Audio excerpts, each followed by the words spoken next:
That would be really nice. So, you're all set, really? Okay. Okay.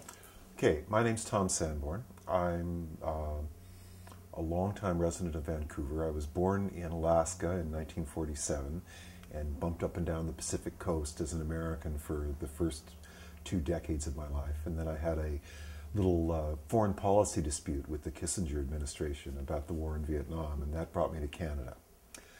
I arrived here in 1967 and worked in treatment homes for emotionally disturbing children, and through that work got involved in the human potential and alternative therapy movements that were so energized all up and down the West Coast in those days. Trained as a Gestalt therapist, was exposed a lot to the critiques of standard psychotherapy that were being articulated by feminist women and by psychiatric survivors and by people who tried to bring a kind of class and race perspective into psychotherapy as well, all of which made a lot of sense to me. And those influences and the training in Gestalt therapy and group process that I took kind of fused into a sort of typically 70s rogue psychotherapy practice here in town. I was leading encounter groups and leading Gestalt groups and seeing clients. And Lanny Beckman and some of the other people around the formation of the Mental Patients Association were friends and political colleagues of mine. And I was very excited about their project and saw it as being very much informed by some of the same principles that I'd learned from feminist women and from psychiatric survivors. And I was happy to do some volunteer work around there. And then at some point, I think it must have been in the very early 70s, Barry Cool called me up and said, the government's throwing money at everybody. There are all these little OFY and LIP grants. We think we could use them to set up a residence for people who wanted to go through their distress without psychiatric intervention, without drugs, and without doctors. There was a lot of enthusiasm for the kind of Langian romanticism about madness. You know, the only way out is through, down into the madness and out the other side. And that taken together with the genuine sense of skepticism and caution that a lot of psychiatric survivors have about drugs and doctors meant that at least some of the people that they were seeing at MPA didn't want to be fully embedded in the medicalized system and wanted to have a place that was designed to be safe for them in experiencing what they were going through. Made sense to me. So over the period of a year, we found a staff and trained them and scared up some money from the government. This was the wonderful moment in Canadian social democracy when they thought they'd just throw small packets of money at every hippie and every social activist in the country to inactivate us by putting us on the government payroll, right? I sat in one living room with Bob Hunter, the great now dead columnist from the Vancouver Sun, and a couple of other people, and wrote half a dozen proposals for various projects, 5 of which were accepted. So it's very rigorous. So were these all LIP grants that you were applying for? Because I think that the Vancouver Emotional Emergency Centre got a LIP grant. Yes, LIP grants and OFY. Yeah. Local initiative projects and opportunities for youth were the two. Opportunities for Youth, was that through the Company of Young Canadians? Or? It was woven together with it, and quite often Company of Young Canadians people would be involved in OFY projects, right. But it was a standalone granting project like LIP, only with why did you, since we predisposition. These grants, I totally agree with your understanding, and I wonder if a disproportionate number of them were given to people on the west coast of Canada, but tell me about the other. Probably there was a disproportionate number of them given to me. In so any kind of same other ones estimates. You were involved with? Oh, do I remember that? There was the Now Bus project, which had some Company of Young Canadians money as well, which was a big psychedelic bus fitted out with some first aid equipment and some referral forms for the 4th Avenue Pine Street Clinic and head lice shampoo, and we drove around in the bus to various countercultural events and offered social service referrals and where are the hostile kind of directions and talk down people who are having bad trips, and that was one. I'm sure there were others. I have a very clear memory at the end of an afternoon, as clear as anything was in the 70s, that we'd written 5 and that they all seemed really plausible to us. And were you involved with, you know, the one that interests me, this is another research project, but it was, again, it was the bus. It was a old school bus. And Cheryl Anderson, do you know Cheryl Anderson? No, I don't. She's now a physician, but she was a radical midwife. And they drove around, and they went to the commune up near Lillooet. But it was an early radical midwifery, home birthy. No, okay. Sounds like curious. The 70s for sure. Sounds like the 70s. Yeah, it was one of the few little illicit government programs that I wasn't part of. So you were reading Lang. You were very influenced by Lang. Yeah. Very influenced by his partner David Cooper. Very influenced by the Radical Therapy Collective out of Berkeley, Hoagie Wyckoff and her gang, and that in a way had better politics than Lang did, in that it was infused with an understanding of how gender and class and oppression affected people's inner distress and provided more concrete ways of working with people than Lang did. Were you at UBC or were you? I wasn't at university at that point. No, this was all off in that wonderful wild territory that was created by the economic surplus and the social tumult of the 70s. I eventually finished a degree at UBC, but I think I might have been out by that time. It was all sort of off the side of my desk. My real attention was on other things, like the Gestalt training and like the projects. Did you make your living out of this activity? I did. Right. Yeah. Right. Yeah. Okay. Yeah. That's so. You applied for a LIP grant. Right, and we did that in conjunction with the MPA, and got a couple LIP grants, if memory serves. There was enough funding to hire over a dozen staff, I think, memory serves, and Dora Hummelth, another one of us who's passed on now, found the house over on East 5th, if memory serves, just between Canby and Maine. Okay. And it was a rattletrap old house, and the staff went in, and everybody got to paint one of the rooms, the colors they chose. It was the 1970s.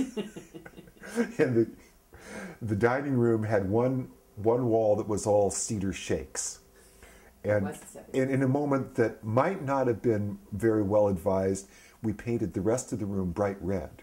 Well, that would be calming for those emotional. We felt that it was cheering. And then had long nights of making enormous teapots full of valerian tea to try to calm everybody down. I'm not sure who was more agitated, the paid staff or the people who moved in, but we went through bales of valerian tea. So how big was the house? It was a 3-story, kind of narrow-shouldered, wood-frame, working-class house. There must have been 4 bedrooms upstairs and a room downstairs in the basement that was usable, and a dining room and a kitchen and a living room. Rented for what now seems like a miraculously low amount, and we were good to go. And despite our skepticism about the medicalized psychiatry, we recognized that we needed to have some kind of relationship with it. And in those days, there was some interesting and creative experimenting going on in the system.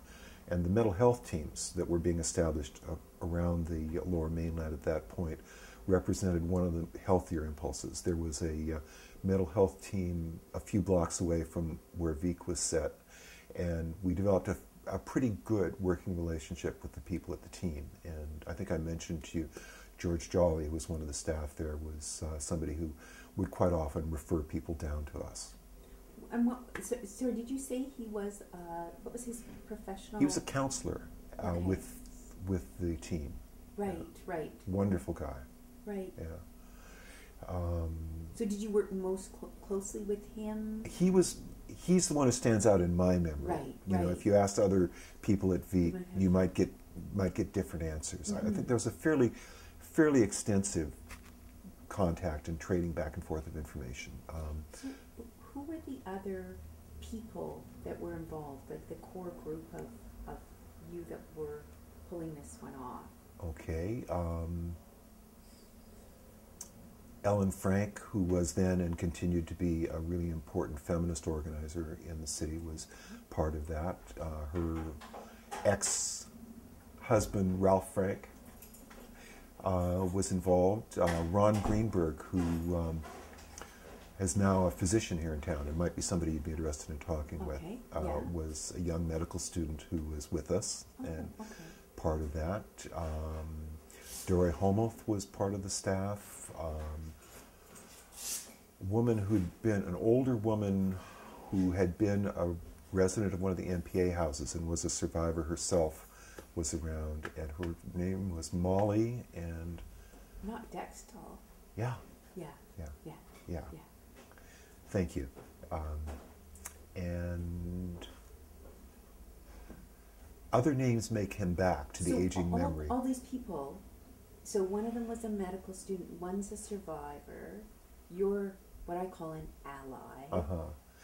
Most of the people who were in the staff would have some degree or other of countercultural identification and saw themselves as allies of psychiatric survivors. But it wasn't. So in that sense, it was slightly different than MPA. Yes. Because MPA was much more survivor. Absolutely, much more user run. Yes. Yeah. Yes. And that was one of the real strengths of MPA, I think.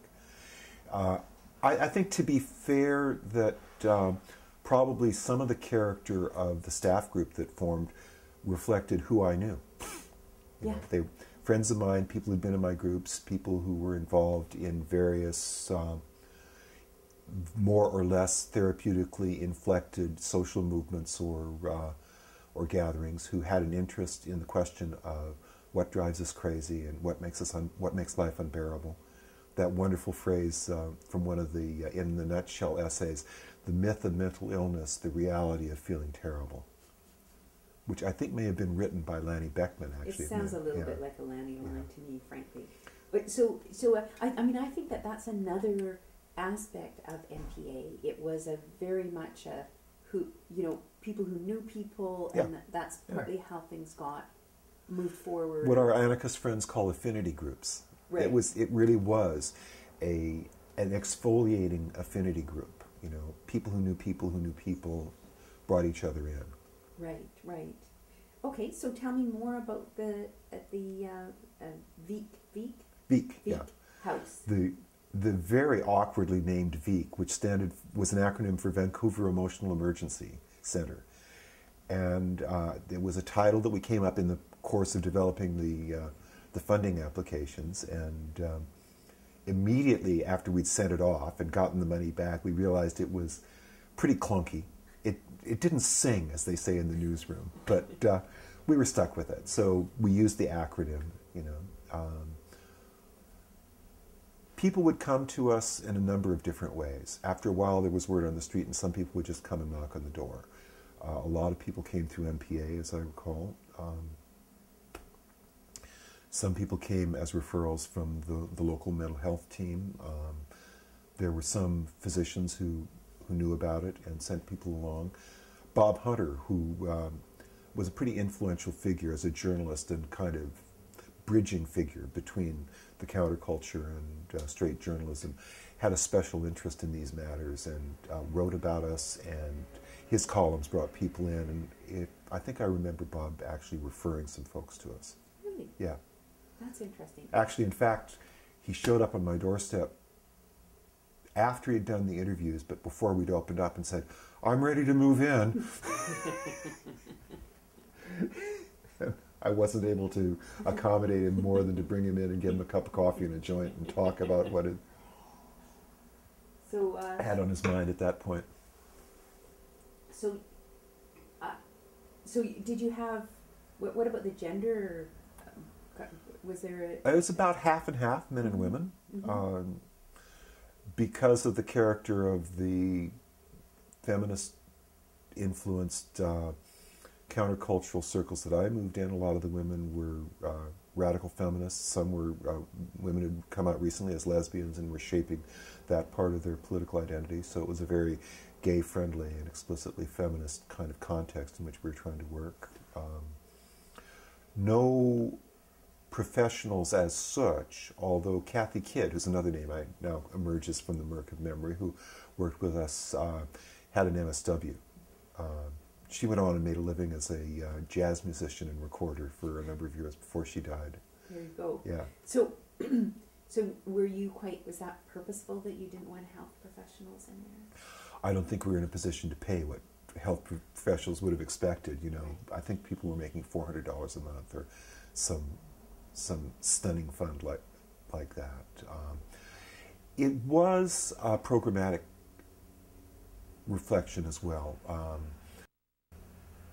And that reflected the enormous childish hubris of the moment. You know, we were baby boomers and we were reinventing the world, and we knew better than anybody what was going on, and we had seen through the great charade of professionalism and the academic world, and we had touched the hot molten core of reality, and we're going to do it totally differently. It was a wonderful moment, intoxicating, deeply foolish, deeply reckless, both with our own safety and other people's, and not necessarily claims that I would make in as sweeping terms now, but I have a tremendous amount of respect and affection for the gallant children who filled that movement and filled that house.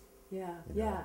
So tell me about that reckless, because one of the things that just totally riveted me when I read the piece about Veek in Judy Chamberlain's book was that you guys were like, no drugs. That's right.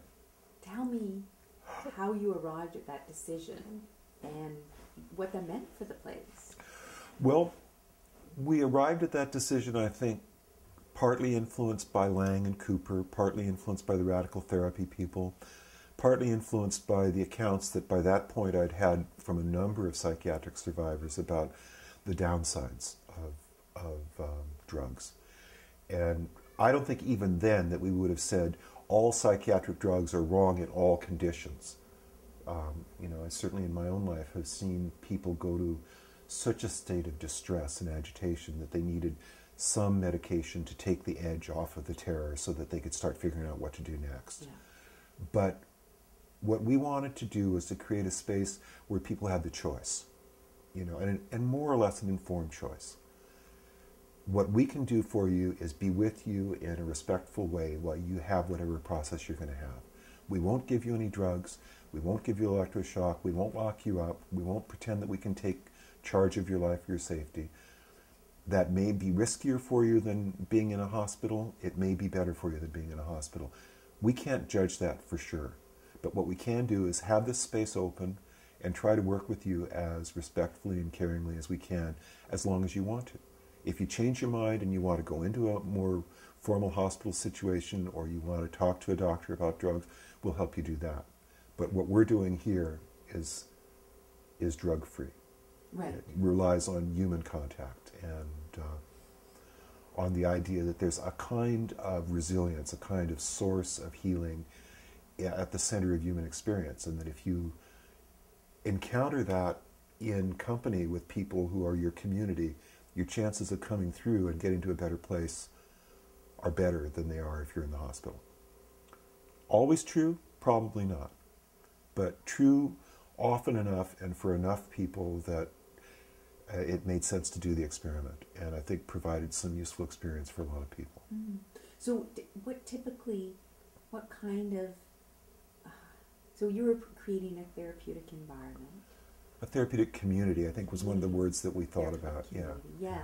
And so what shape did therapy take within that community? Well, most of what happened in Veek wasn't formally designated as therapy.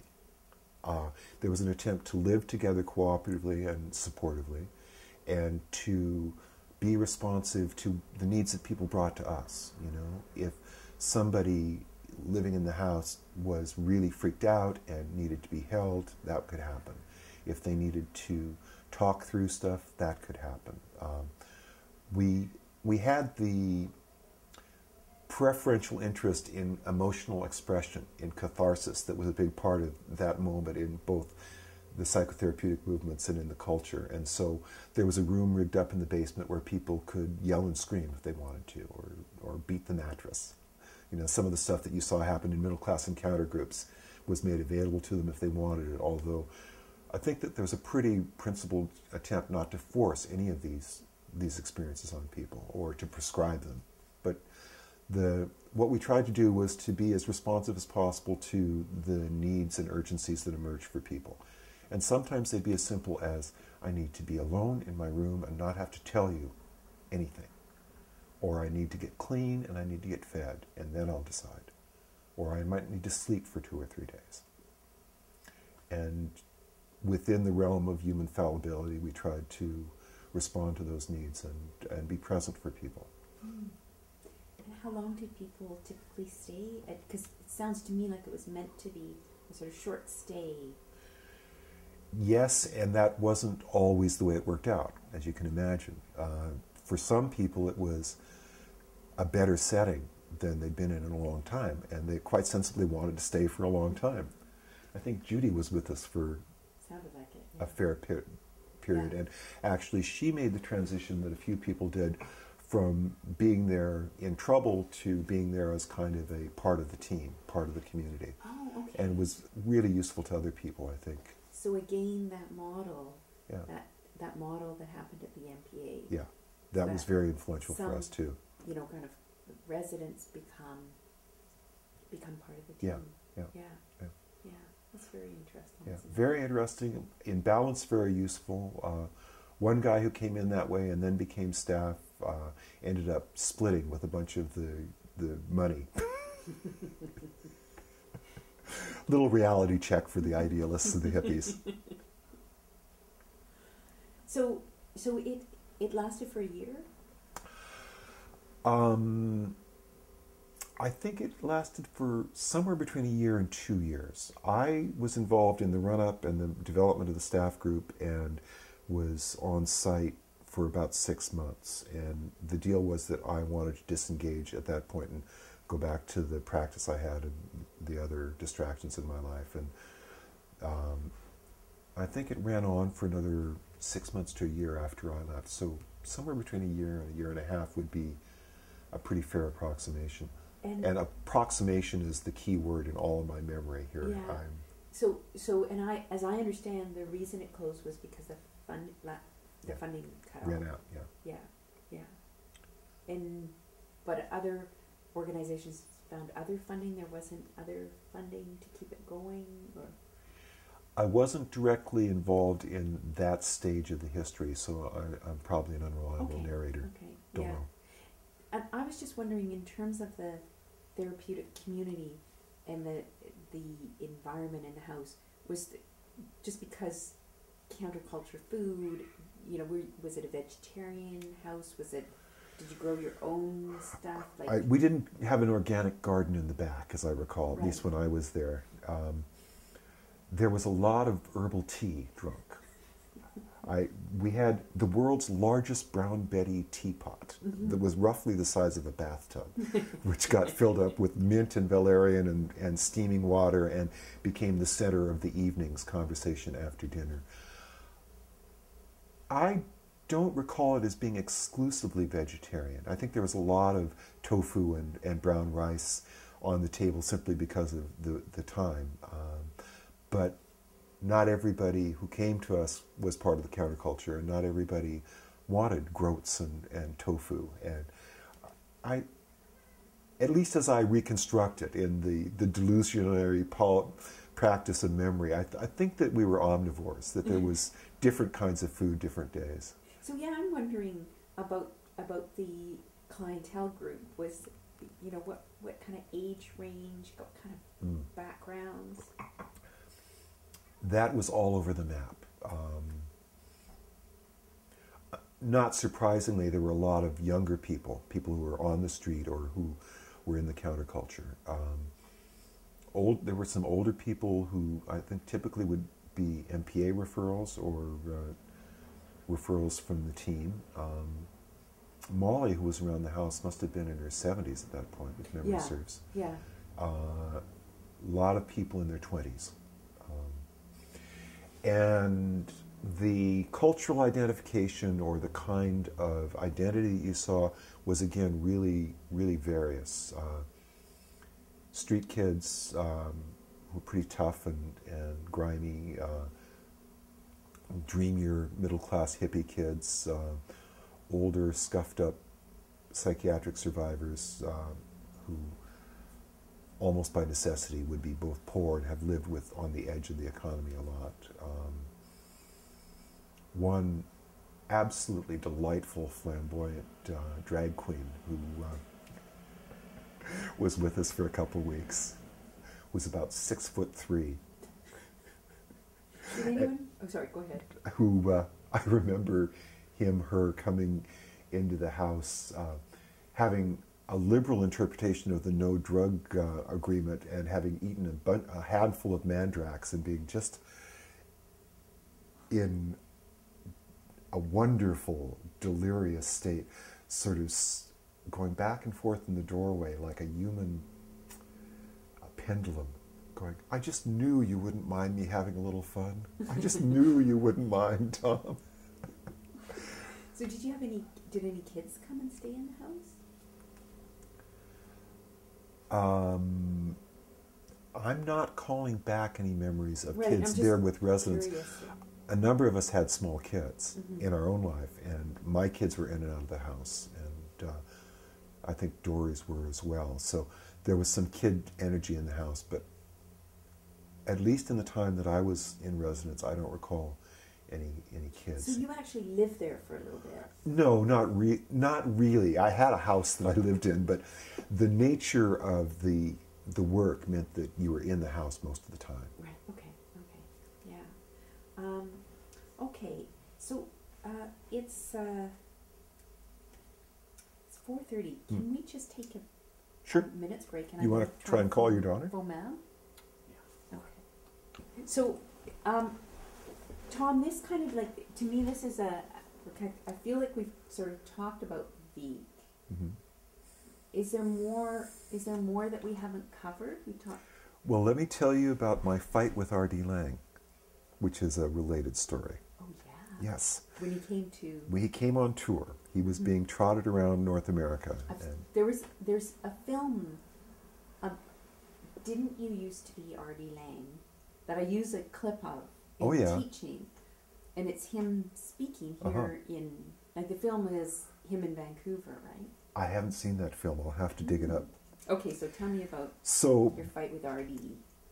The Cold Mountain Institute, which was the kind of Esalen surrogate for BC, it was a human potential center up here, advertised a day for professionals working with R.D. Laing. And this came just at the point that we were involved in the first months of launching Vic.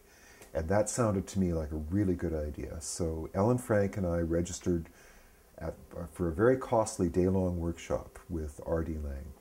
And we arrived at 9 in the morning together with the creme de la creme of Vancouver's radical therapy world in beautifully tailored leather pants and exquisitely handmade beads and coiffed long hair. The psychiatrists and social workers of Vancouver who saw themselves as particularly hip were all gathered to sit at the foot of Dr. Laing. And a lot of us knew each other. Middle-class Canada is a very small village, as you know, and Vancouver even more so. And anybody who was even partially interested in radical or alternative approaches to therapy probably knew each other. So we all caught up with each other and drank bad coffee out of styrofoam cups, and it got later and still no R.D. Laing. And no announcement from the Cold Mountain people, but after about an hour and a half of people passing the time and admiring each other's beads and talking about the latest therapy approaches that they were trying, the great man arrived. And this was a time in which I often met the morning looking very much the way R.D. Laing looked, like he had spent the entire night face down in a mirror full of cocaine and a lake of whiskey, bright red eyes, tremoring hands. I knew exactly how he felt from personal experience, but I was a little unsympathetic to him arriving at my workshop in that state. So we all sat around in a circle on pillows, which was sort of the drill in those days. And we all sat, and he fiddled with his toes, and there was an awkward silence, as the kids say now, that went on for about 10 minutes. And various people tried to draw him out or get the process started, and he gave monosyllable responses and was obviously, at least to me, still pulling himself together from the rigors of the night before. But everybody felt constrained to see this as somehow Sufi wisdom or a Zen way of teaching, and there were little side conversations about how wonderfully unlinear he was being. And after a while, he started doing very amateurish yoga postures. And all of the psychiatric elite of Vancouver watched and tried to do the postures with R.D. Laing, figuring that was the lesson. And he still wouldn't talk.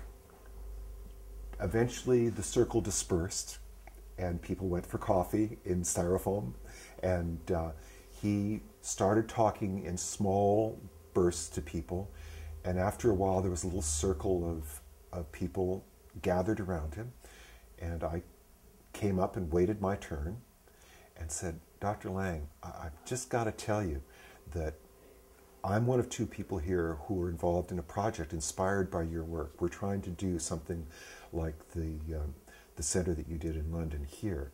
And it's heavy going. I think this may be true for other people. I'd like to put a little pressure on you to be a little more didactic. I think you've got stuff to teach us, and that's why I'm here.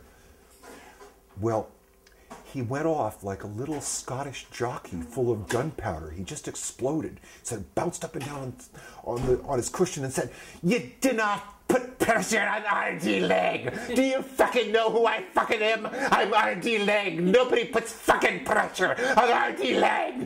If you do not like what I'm doing, get yourself out of here and get your money back." Which seemed to me like a very good idea. So I bid him farewell, and I think I may be the only person in history who got a refund from the Cold Mountain Institute. Wow. Yeah, it was pretty exciting. See, so R.D. Laing did this tour of Canada. Yeah. Then. See, I think someone should do a research project on that. I think there are lots comes of to Canada. A lot, yes, madness in the snow. Yes. And given the way he was packing his nose with Peruvian marching powder, snow is the operative word. Yeah, no, he was, it's sad, actually. Yeah. Because, his addictions issues seem to have been major in the latter part of his life, right? And you look at his work, and you look at the books, and you see this absolutely incandescent intelligence and poetic sensibility and really profound insight about some of what's true about madness. And yes. You can't take that away from him. Yes. He was right in some really profound ways. But, they say in politics that the revolution eats its children, and that's true. But I think in social movements it eats its leaders too. And partly because he was never in a setting where he got some rigorous discipline from peers, and particularly female peers. I think that his addictions and his sexism and his power trips ran away with him. Yeah. So of course I can only know about from direct observation of others and not from anything in my own life. But I think that he obviously came from a, hard childhood, hard place, but I know what you mean about the potential, and that a mind that could see things differently. Yeah. So in the face of orthodoxy, that was where he came into the psychiatric profession, and his his early efforts were amazing. Yeah. But the Canada tour, I think, is a topic that should be done for the History of Madness website, I agree. You know? Yeah, I think this is the next stage once you get this one in the bag. Eh? I'm not. You're not looking for another project yet? I'm not going to do anything about madness for my next project. I think, well, it's at some point I will extricate myself. Now, I am just assuming that because Willie's Are we still running here? Yeah. Yeah, he's still Okay. running. Okay. I assume that either, because it's Willie's birthday today, either he got a birthday phone call or that's my daughter. One or the other. One or the other. I'm going to try to pause. So we've done R.D. Laing. Now, about the Vancouver Emotional Emergency Center, I'm just wondering if there's any more pieces. You know, you've given me names, you've given me, you know. Well, maybe what I can give you as some background is that one of the reasons that I was so enthused about the experiment when the MPA folks proposed it to me is that I'd been involved in a process, a kind of Langian process with a family member who went into really, really deep distress and ended up getting picked up by the cops and in the psych ward and very, very freaked out. And some of the same people who were part of the core group that formed VEEK were friends of mine who helped me get her out of the hospital, and we made a deal. Said, we think that you're going through something that you can get through without what's happening here in the hospital. We want to keep you safe. Will you agree to stay in line of sight with us until you're okay? And beyond that, you can do whatever you need to do. And that was a process that took about a month. And it took about 10 of us who kept her in the house and were available when she needed to howl and available when she needed to go for a walk, and tried to apply the kind of dialogic and supportive principles that I was describing for VEEK to her. And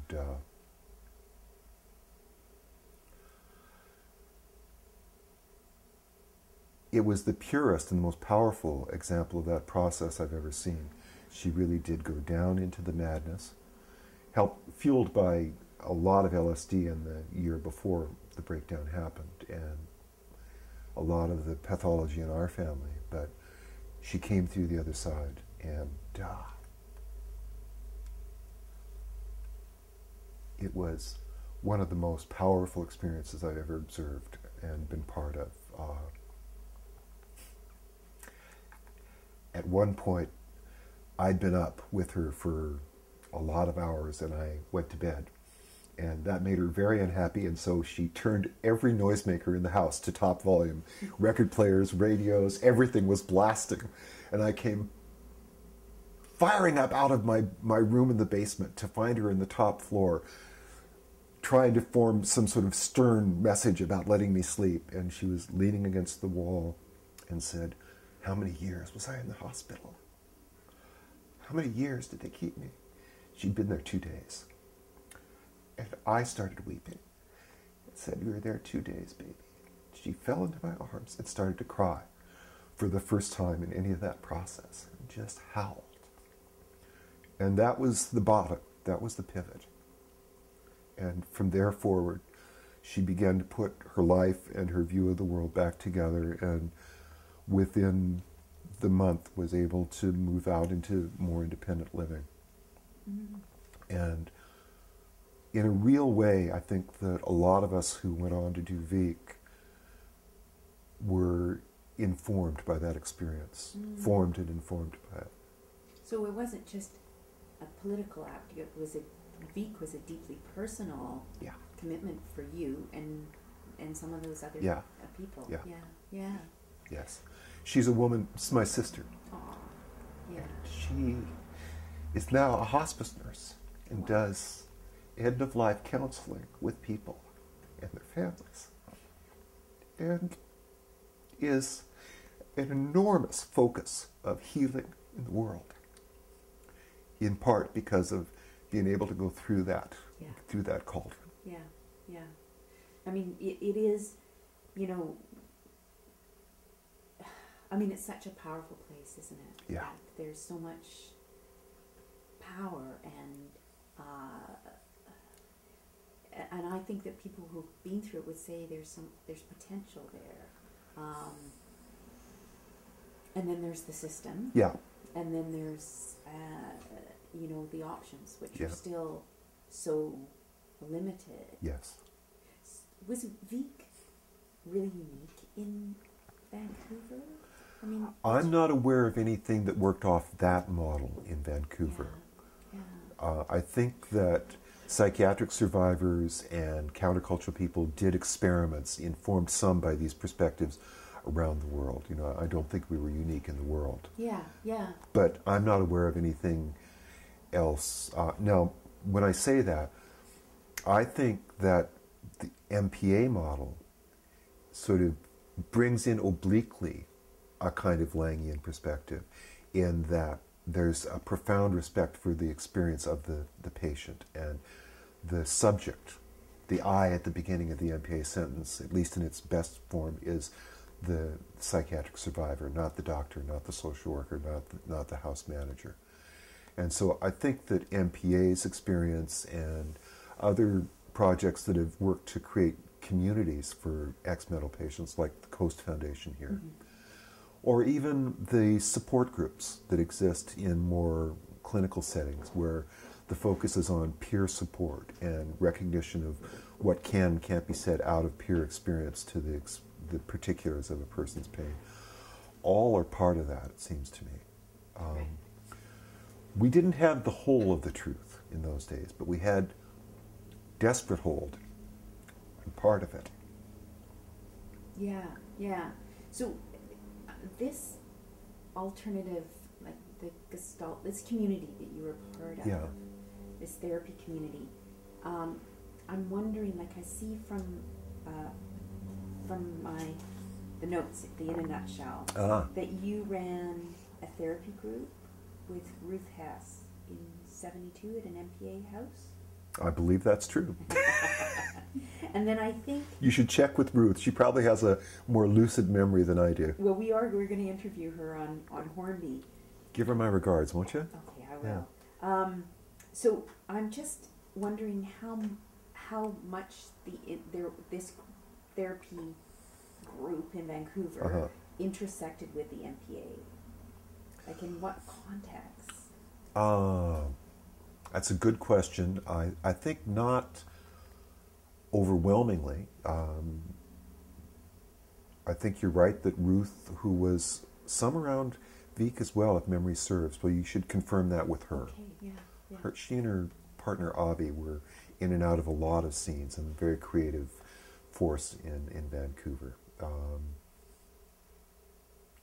I did some groups at MPA and was involved at Vic. Molly Dexel, of course, had come out of the Vic community, out of the MPA community into Vic. I'm not sure that I can immediately call back other instances of much overlap. Yeah, I'm just wondering because what I hear about MPAs so far, is about the court work. Yes. That Marilyn Sarti yes. and I guess others were involved in, which is really important. The drop-in center. Yes. The woodwork shop. Mm-hmm. I hear about. The houses, of course, huge. Some of the advocacy stuff. Yeah. But a therapy thread is kind of is one I don't know much about. Yeah, and I'm not sure that that it was a really dominant thread in the MPA experience. People there, for very good reasons, had a lot of skepticism about therapy. What had been offered to them, labeled as therapy, was not often useful to them and was sometimes coercive.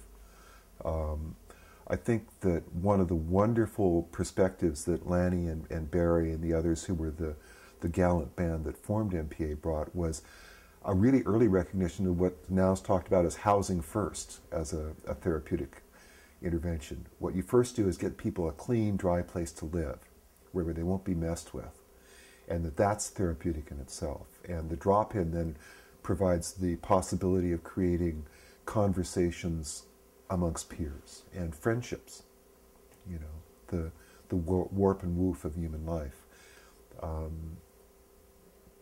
Others who were around MPA more consistently over time could probably tell you better whether groups continued to happen or whether there was anything that was identifiable as therapy.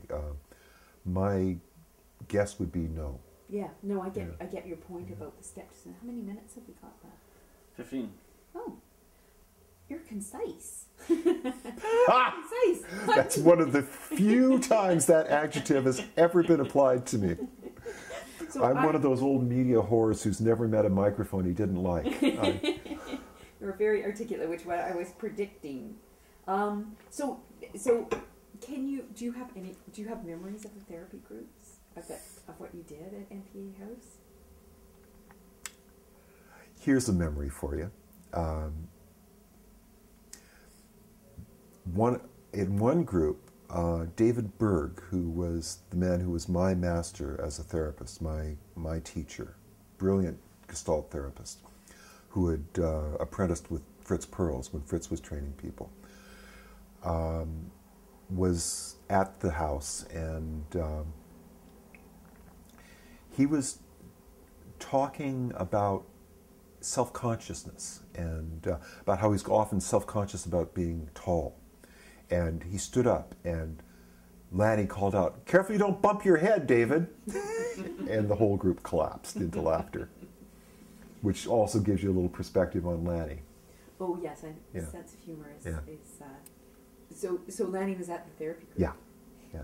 So I wonder, was that 1972 then? I guess it probably was. 70. Plausible. Yeah, that's probably the reference. I'm like the primitive peoples who date things from the reign of certain kings or queens or the arrival of grandchildren. Numbers don't work very well for me. Right. One of the great jokes the universe has played was that I made a living as a fundraiser for a number of years, which presumes that you know how to read a balance sheet and know what numbers are. I don't. Right. I'm like the Amazonian tribes. My system is 1, 2, and many. So let's just talk a little bit more about the MPA. Sure. How does it,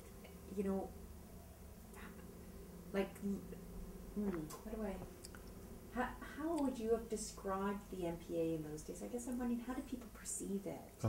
What place did... Well, okay. I think that answer shifts over time, and that's an interesting part of the MPA story. I think that certainly some of the people who founded MPA, like Lanny and Barry, saw it as an explicitly political enterprise, as mental patients' liberation in the same sense that we were concerned with women's liberation and gay liberation and black liberation, that oppressed groups needed to form with each other and take their own power and define the terms of their existence. Hard enough for any oppressed group, particularly hard if you're as totally invalidated as you are as a psychiatric patient. So there was an enormous release of energy in setting up a space where it was okay to say I've been crazy, okay to say I've been in the jug, and where people understood that and were supportive, more or less. That had a radical kind of political edge to it in those days, and certainly the people who were most drawn to it as activists had some identification with the counterculture and some identification with the political left. Not so true of a lot of the survivors who came looking for a place to live or a place where they wouldn't get hassled. And certainly I think not so true of MPA 30 years on, having been institutionalized, having developed a lot of institutional memory, having become the life work of some people, it's firmed up from its wonderful cloudy beauty of the 70s and become a service. I think a very good service and a very useful service. I think it's more in the range of NGOs and services now than it is in the range of explicitly activist movement. And that's a kind of natural progression, it seems to me. One of the ways that you know you've won a little bit of revolutionary space is you stop being a revolutionary, unfortunately. Yeah, yeah. No, well, that's the good news and the bad news. Yeah, right? Yeah. Did you live in Kits in those days? Off and on. I first lived over here at 3rd and Waterloo when I came in 1967, a few blocks from here. In the years that we were doing Vic, I was living on Quebec Street, just off of Main, at about 29th, in the infamous Quebec Street commune. I don't know enough about the communes here. I just know Maya House. That's all my... I knew people at Maya House. Oh, yeah. No, it was a significant place for me. Did you know Claudia MacDonald? That name rings a bell. I was a visitor at the house, but I met Mab's dad. Oh, yeah. Maya House. That's pretty significant. Yeah, that was significant for Mab. Anyways. Yeah. Not significant really for the world, but it was a good it was a good move, wasn't it? Because I'm just wondering about how those MPA houses, were situated in these communities. You know? Well, the first house was over here at 10th and Trimble, if memory serves, and was a very ordinary-looking 2-story house. Later on, they were in some storefront space in Kitsilano, and now again, I think their main center, drop-in center's on 4th now, isn't it? Yeah. And then they've got residences scattered around the city. They've been very successful at housing people. Oh, yes, they have been. And that's to be marked and celebrated, I think. Yeah, not enough of that, that's for sure. I mean, I'm just sort of trying to envision their place in the community of Kits. I mean, Kits was a very, much more transient community, much more alternative community in the 70s, of course. I vaguely remember that, Yes, and I'm just wondering if they were really part of the community, what the attitude of the community was to MPA. Don't know that I could usefully speak to that. Lanny might have some perspective on that. Lanny would have some. I'm hoping that he'll allow me to at least tape him. Yeah. Did you have any connection with the MPA farm? No. No. Okay. I'm a city boy. Did you read it in a nutshell? Yeah. Yeah. Did you buy it, or you have a subscription, or how did? I don't recall. Right. Okay, so you alluded to, or you referenced connections between MPA and other political groups or activists. Or tendencies. Yeah. And I'm just, this isn't something I know enough about, but on the alternative, in that scene in Vancouver in the 70s, so there's Lanny, and he is affiliated with Georgia Strait a bit, with which press? New Star Press. He and Stan Persky created the New Star Press, which is still a going concern in this town, and still produces wonderful books in the basement of their house on York Street. Right, and so him and Stan were tight. Very, very, very good friends. Right. Yeah. How would they have known? I mean, I didn't see like. I think they knew each other at UBC. Okay, so Lanny and Stan were UBC students. I believe that's the case. Now you should fact check that with Lanny, but they were already a very strong partnership and living in a communal house when I met Stan. Okay. Which is how I came into that circle. Right, and so in terms of, and they obviously, the MPA had good connections with the NDP. I think but so, yeah. To me, Stan and Lanny are probably left of the NDP. Would have been in those days, certainly. Yeah. I'm just wondering, what about the Women's Health Collective? How do people overlap? Do you want to? I mean, you were sort of in the Gestalt. You're in the Gestalt world. I knew women at the Women's Health Collective. I actually had a relationship with a woman who was one of the founders, and knew a lot of those women. Did they overlap much with MPA? I'm not sure that I could call up a lot of concrete detail, but my sense... I'm trying to situate the MPA, right, in terms of alternative politics at that time. Well, Lanny certainly was part of a circle of people who were sympathetic to the New Left, to the kind of attempt to revive Marxism and give it a human face in North America. And I think that would have been one of the tendencies or strands that would flow into his work at MPA. But again, here, I'm putting words in his mouth. You should talk to him about that. I think it would be fair to say that a number of us who were allies, who wanted to put energy into MPA without having necessarily been captured by the psychiatric system, whether we needed to be or not, were people who belonged to the politico part of the politico-druggy dialectic in the counterculture. You may remember that there were tendencies of people whose main interest was in freeing one's mind through psychedelics and an intense experience, wonderful rebirth of romanticism. And then there were others who were very steely-eyed about becoming the brain of the working class and shaping the revolution and moving forward. I think Lanny and the people who were most politically alert around the MPA would probably represent a kind of hybrid of those two. Not because they were much involved in psychedelic drugs, but because they were a little more interested in the softer humanistic side of the left and the counterculture, as well as in rigorous analysis. And I think there were probably some people around who had some cross-involvement with formations like In Struggle and the Red Star Collective and all these wonderfully named little micro sects in which we were sure we were going to create socialism in one living room. And then feminism comes in. Yes. But feminism isn't there in 71.